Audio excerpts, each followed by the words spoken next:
이제 소득세법 챕터 1 객관식 문제 풀도록 하겠습니다. 객관식 세법은 3-2페이지이고요. 우린 또 목차 정리하고 가야죠. 여기는 사실 내용도 별거 없고 그 다음에 문제도 11문제인가 밖에 없습니다. 작년에는 9문제였는데 이제 24년도 기출이 2개가 추가가 돼가지고 그나마 11문제가 된 거고요. 보시면 이제 소득세 과세 대상, 소득세의 특징은 열거주의라고 했었어요. 그래서 열거한 것에 대해서만, 경상적인 소득에 대해서만 과세한다. 그리고 열거한 것에 대해서 소득 원천에 따라서 원천별로 구분을 해서 이자, 배당, 사업, 근로, 연금, 기타, 퇴직, 양도로 해서 과세하도록 한다라는 게 소득세 과세 대상의 특징이죠. 납세 의무자 보시면 먼저 개인에 있어서 거주자, 비거주자가 있는데 이 정의가 중요하죠. 국적과 상관없이 거주자라는 것은 국내에 주소를 두거나 183일 이상의 거소를 둔 개인을 거주자라고 하고, 이 거주자에 대해선 국내 외 원천 소득에 대해서 모두 과세를 하는 것이고, 비거주자에 대해서는 국내 원천 소득에 대해서 과세를 하면서, 여기에 이제 특징 중 특례로 있는 것 중에 하나가 외국인 단기 거주자에 대한 국외 원천 소득의 과세 범위가 있는데, 해당 과세 기간 종료일 10년 전부터 국내에 주소나 거소를 둔 합계 기간이 5년 이하인 외국인 거주자에 대해서는 국외 원천 소득에 대해서는 국내에서 지급되거나 국외로 송금된 소득에 대해서만 과세한다라는 것이 있죠. 그다음에 거주자, 비거주자로 의제하는 경우에 있어서 이제 거주자로 의제하는 거에 대해서만 지금은 좀 보면, 계속해서 183일 이상 국내에 거주를 요하는 직업을 가졌거나 아니면 그런 직업이 있는데 뭐 가족들도 같이 있다거나, 외국을 항행하는 선박 또는 항공기의 승무원 같은 경우에 있어서는 그 근무기간 이외에 통상 체제한 장소가 국내이며, 그다음에 국외에 근무하더라도 공무원이라거나 아니면 거주자의 국외사업장이나 해외 현지법인, 이때는 이 내국법인의 직간접 지분율이 100% 이상인 경우에 이런 해외 현지법인 등에 파견된 임직원은 다 거주자로 본다라고 했었어요. 그리고 거주자에서 비거주자가 되는 시기는 반대로 말했네요. 비거주자에서 거주자가 되는 시기는 하루라도 빨리 거주자가 되기 위해서 그걸 충족한 날, 반대로 거주자가 비거주자가 될 때는 그 다음 날로 한다라고 했었습니다. 그다음에 법인 아닌 단체에 대해서 봤었는데, 이건 국기법에 나오는 그거에서 이제 법인으로 당연 의제되거나 아니면 승인에 의해서 법인으로 의제되는 애들 말고는 법인 아닌 단체로서 1거주자로서 소득세가 과세가 되거나 아니면 구성원별로 과세가 되는 경우가 있어서 그거를 봤었던 것 중에 이제 법인 아닌 단체가 있었죠. 그래서 만약에 구성원별로 이익분배가 확인이 되면 구성원별로 과세를 하는 것이고, 만약에 일부만 확인되면 일부에 대해서만 구성원별로 과세하는 거가 있었습니다. 그다음에 원천징수제도가 있었는데, 법인세법상 원천징수제도는 그렇게 중요하지 않았지만 소득세법상의 원천징수제도는 나름 모든 소득에 대해서 원천징수를 하니까 중요하다라고 했었고요. 이건 나중에 납세 절차 쪽인가의 원천징수제도에 대해서 좀 더 지급시기 의제랑 연결해서 자세하게 다루게 될 겁니다. 그때 이 원천징수 대상 소득에 대해서는 일단 이자, 배당, 사업, 근로, 연금, 기타 중에서는 사업소득은 완납적 원천징수는 안 되고, 나머지 소득에 대해서는 완납적, 예납적 원천징수가 다 되는 항목이었죠. 결국에 정리한다라고 하면. 그리고 퇴직이랑 양도소득에 있어서는 퇴직소득은 완납적 원천징수만 있고 예납적 원천징수라는 건 없고, 양도소득은 어차피 건건이별로 다 신고를 해야 되는 것이기 때문에 원천징수 같은 건 하지 않습니다. 그래서 이렇게 되어 있었고요. 그 다음에 사업소득 같은 경우에는 장부를 쓰니까 원천징수를 안 하는 것이 있고, 그 다음에 양도소득 같은 경우에는 어차피 이 거래를 하잖아요. 그러면 거의 다 등기부에서 관리가 되는 항목들, 혹은 법인세법상 주식이라고 한다면 법인세법상의 그 주식의 양도 거래에 대해서는 법인세법의 서식으로 들어가고 있는 서식이 있거든요. 거기에 다 기재가 되다 보니까 양도소득은 원천징수를 하지 않아도 이 소득이 발생한 게 투명하게 관리가 될 수밖에 없어요. 등기부에서 보인다거나 법인세 신고서에 보인다거나 하기 때문에 양도소득에 대해서는 원천징수를 하지 않는 겁니다. 그리고 넘어가서요. 과세기간, 소득세법상의 과세기간은 원칙적으로 1월 1일부터 12월 31일까지로 되어 있고, 이제 비거주자랑 구분을 하기 위해서 올해 개정된 게 법인세법상의 그 사업연도 의제처럼 그 거주자라고 한다면 과세기간 개시일로부터 출국일, 그 다음에 비거주자일 때는 출국한 날의 다음 날로부터 과세기간 종료를 이렇게 나누어가지고 과세기간 하는 거 올해 개정으로 들어간 게 있다라고 했었고요. 그 다음에 납세지가 좀 짜증나는 게 있었는데 일단 거주자는 주소지가 없으면 거주지, 비거주자는 국내사업장의 소재지라고 하면서 납세지가 불분명한 경우에 있어서 박스에 있는 거 조금 봤었는데 은근 말문제로 나온다라고 했던 거 문구를 기억해주면 되겠어요. 이따가 객관식 문제 가서 납세지에 대한 거 볼 거고요. 납세지의 지정은 법인세법에서 그랬던 것처럼 세무서장이 아니라 관할지방국세청장이나 국세청장이 하는 거다라고 했었고, 이제 마지막으로 봤던 게 소득세의 계산 구조가 있었는데 6가지 소득에 대해서 합산해서 계산하는 구조로 되어 있었죠. 그래서 이자, 배당, 사업, 근로, 연금, 기타가 있었고, 이 6가지 소득에 대해서는 이제 합산해서 과세를 하면서 합산할 때에는 이 총수익 금액에서, 총수익 금액은 비과세 소득을 뺀 거라고 했었고, 총수익 금액에서 필요 경비 뺀 거, 그거를 종합소득 금액이라고 했었는데, 종합소득 금액단에서 합산과세가 된다라고 했었죠. 6가지 소득을 합산하면서, 그리고 이때 이제 결손금이 발생하는 거는 사업소득에서만 결손금이 발생을 할 것이고, 이 사업소득에서 발생하는 결손금, 이월결손금에 대해서 요 합산을 할 때 그때에 이제 공제를 해주는데 뭐 순서에 따른 관점도 있고 또 공제가 되는 그 기간, 2월 공제되는 기간도 있기 때문에 그거는 뒤에서 좀 더 자세하게 다루게 될 거고요. 그 다음에 부당행 계산 부인이 적용이 될 때 법인세법이랑 동일한 원칙으로 가져가면서 대상이 이제 부당행 계산 부인이 적용되는 대상 소득이 따로 있죠. 그게 뭐였냐면 필요경비가 인정된 소득에 대해서만 부당행 계산 부인이 적용이 된다라고 했었어요. 그게 바로 뭐냐면 기타 소득이나 사업소득이나 그 다음에 여기에는 없지만 양도소득이나 그리고 배당소득이 있어서 출자공동사업자 배당소득은 사업소득이랑 성격이 비슷한 것이기 때문에 부당행 계산 부인이 적용이 된다라고 했었고요. 여기 종합소득 금액에서 이제 종합소득 공제를 빼주면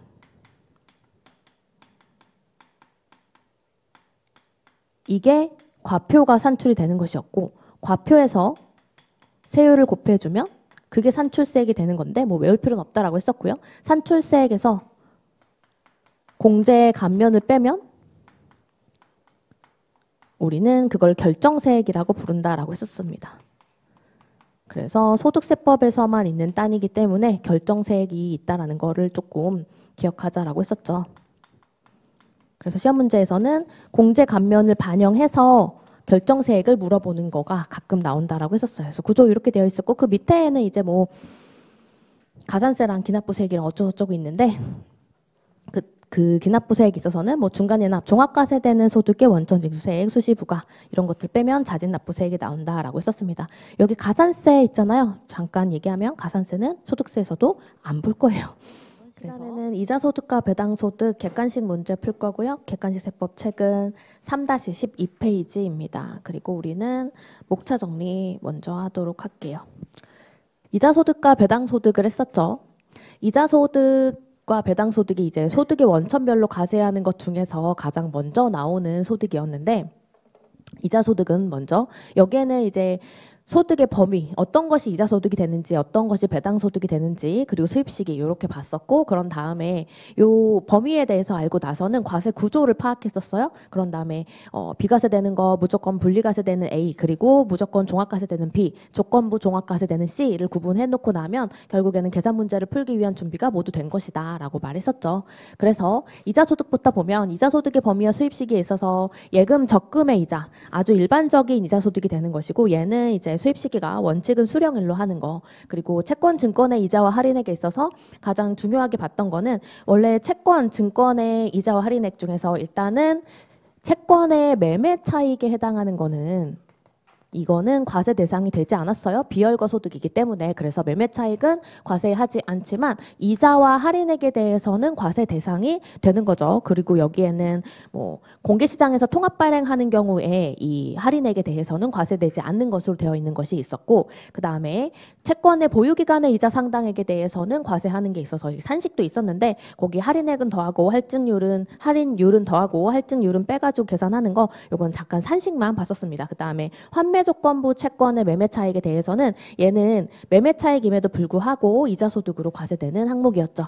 그다음에 봤던 게 단기 저축성 보험의 보험 차익이 있었는데 요거는 이제 경과 규정이 있어서 2013년 2월 15일 이후에 가입 부분에 대해서는 이제 거의 다 이자 소득으로 과세가 되는 거였고 2013년 2월 14일 이전 계약 차결분에 대해서만 장기라고 하는 10년 이상인 것에 대해서는 과세 제외될 여지가 있었습니다. 그다음에 직장공제 초과 반환금이 있었는데 요거는 99년 1월 1일 이후에 가입하는 부분에 대해서만 과세하도록 되어 있었고 그다음에 여기서는 그 이후에 가입분에 대해서만 과세를 하니까 무조건 분리과세 되는 거였어요. 그리고 여기는 이제 직장공제 초과 반환금은 두 개로 구성이 되어 있었는데 납입금 초과이익과 반환금 추가이익 이렇게 두 개 A 더하기 B로 구성이 되어 있었고요. 그다음에 비영업 대금의 이익 요거는 금전의 대여를 이런 사업의 목적으로 하지 않는 자가 돈을 빌려주고 나서 이자 소득을 받은 거 그거를 비영업 대금의 이익이라고 합니다. 거기에 대해서는 일단 얘는 수입 시기도 좀 특이하기도 했고 원천징수 세율이 25%로 특이하죠. 웬만한 이자 소득에 대해서는 14%인데 그리고 수입 시기가 약정일과 수령일 중에 빠른 날이라고 하고 있었고요. 이자와 배당에 대해서는 얘는 유형별 포괄주의를 가져가고 있어서 유사 이자 소득에 대해서도 이자 소득으로 과세되는 것이 있었습니다. 그래서 대표적인 거로는 이 채권의 대차 거래의 이자라고 해서 채권을 빌려주고 그로 인해서 증권사 통해 가지고 받은 이자 소득에 대해서 이자 소득으로 과세되는 거. 그다음에 결합 파생 상품의 이익이 있는데 이거는 이자 소득을 발생시킨 어떤 상품이랑 파생이 결합이 되었을 때 거기서 발생하는 이익은 이자 소득으로 과세된다라고 했어요. 그다음에 이자 소득으로 과세되지 않는 거 제외되는 이자 소득이 있어서 먼저 사업 소득이랑 구분을 해봤을 때 이 매출 채권과 관련되는 뭐 매입 매물이라든지 매입 할인의 뭐 할부이자 그다음에 연체이자 이런 것에 대해서는 사업 소득으로 과세가 되는 것인데 이 매출 채권을 자꾸 안 갚아가지고 요게 소비 대차 전환됐다라고 했으면 이거는 이제 빌린 것으로 봐서 이자 소득으로 본다라고 했었죠. 비영업 대금이 이게 되는 것이고 그다음에 손해배상금의 법정이자 이 계약의 위약 해약으로 인해서 손해배상금과 법정이자에 대해서는 기타 소득으로 과세되는 것이고 정신적 물질적 이런 손해로 인한 손해배상금과 법정이자는 과세가 제외된다라고 했었습니다. 그 다음에 넘어가면 이제 배당소득이 나오는데요. 배당소득도 똑같이 범위랑 수입시기에 대해서 보면 여기서는 이제 배당소득이니까 배당소득 금액을 찾을 때 그로스업을 가산하는 것이 있어서 이제 그로스업 대상이 되는지 안 되는지를 구분하면서 보는 것도 중요하다라고 했었어요. 일반적인 배당에 있어서는 뭐 내국법인, 외국법인, 그리고 법인으로 보는 단체로부터 받는 이익 이런 것들이 배당소득이 될 것이고 의제배당의 논리는 법인세법이랑 동일하게 가져간다라고 했었어요. 그러면서 그 중에서도 이제 뭐 감자, 해산, 합병, 분할로 인한 의제 배당이 있어서 이번에 이제 개정 안에 들어있는 게 감자시 의제 배당, 그로스업 안 되는 걸로 개정안에 올라와 있었다라고 했었고 그리고 의제 배당에 계산할 때 이제 대가에서 처분, 취득한 주식의 처분, 취득한 주식의 취득가, 대가에서 취득가 빼가지고 계산할 때 이 의제 배당은 법인세법을 다 이렇게 다 따라와서 대부분이 비슷한데 취득가 계산함에 있어서 예외가 두 가지가 있는데 감자시 의제 배당을 할 때 그 단기 소각 주식 특례가 적용되는 그거에 이 주발초 자본 전입 시에는 단기 소각 주식에서 제외된다라는 게 있었죠. 그래서 이때는 선출법이 아니라 평균법 적용하는 거 있었고 그다음에 주식을 취득하기 위해서 사용한 금액이 불분명하다라고 하면 액면가를 취득가로 한다라고 했었습니다. 그다음에 여기는 배당소득 같은 경우에는 뭐 예를 들면 일반적인 배당이다라고 잉여금 처분에 의한 배당은 잉여금 처분 결의일 이런 것들이 수입 시기로 되고 있었고요. 의제 배당 같은 경우에는 다 결의를 하다 보니까 뭐 자본전입 결의일, 감자 결의일 이런 것이 있었어요. 그리고 인정배당 같은 경우에는 해당 사업연도에 결산 확정일로 하고 있었죠. 그리고 넘어가서 이제 집합투자기구로부터의 이익에 대해서는 요거 맨 밑에 자세하게 다룰 일이 있으니까 요것도 배당소득으로 과세가 되는 것이고 파생결합증권이라고 해서 이 국내에서 법에서 정한 이런 파생결합증권, 뭐 파생결합 사채로부터 받는 이익에 대해서도 배당소득으로 과세가 되는 것이 있었는데 요거는 좀 이름 같은 거 뭐 ELS, DLS라고 하는 약자로 나오는 경우도 있기 때문에 그걸 익히자고 했었고요.